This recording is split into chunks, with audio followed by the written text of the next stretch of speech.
এই হচ্ছে ডোনা। এই যে আবার 3 মিটার রড, 3 মিটার রডে লাগিয়েছি। তোমার যদি 4.5 মিটার রড হয় 4.5 মিটার রডেও লাগাতে পারবে। এই হচ্ছে ডোনা,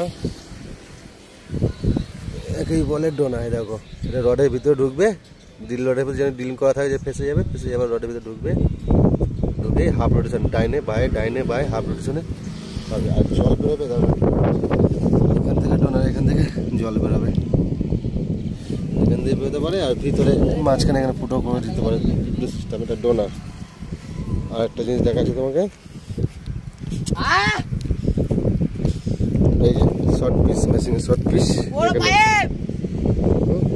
এই যে শর্ট পিস, এই মাঝখানে একটা 6 mm কি 8 mm জলে পাম্পের প্রেসার অনুযায়ী 6 mm কি 8 mm ফুটো করে নিতে হবে একটা। এই স্ক্যান দিয়ে জল দেবে, হলে যে রডটা থাকে হলে জলটা ঘুরতে থাকবে আর জলটা মারতে থাকবে, বল ক্লিয়ার করে দেবে। এটাকে বলে উইপার সব।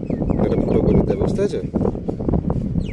শর্ট পিস এই মাল মেশিনে লাগে না ডাইচাকে, তারপরে তো রড লাগায়। এই মাল পাইপ সাইডে গিয়ে লাগাতে হবে, পাইপ সাইডে রডে লাগাতে হবে, গিয়ে এখানে ফুটো থাকবে। আর এই মাথাটা একটা ব্লক হয়, মানে বন্ধ করে দিতে হবে, এখান থেকে জল না বেরোয়। জল বেরোলে তাহলে জলটা বেরিয়ে যাবে, এখান থেকে প্রেশার মারবে না। তাহলে কী করতে হবে, এখানে একটা ব্লক আই লাগাতে হবে, লাগিয়ে এটা কন্টিনিউ টানতে হবে বাইরে মেশিনের দিকে, তাহলে কি হোলটা ক্লিয়ার করে দেয়। এটা হচ্ছে এই পাশে, বুঝতে পেরেছো?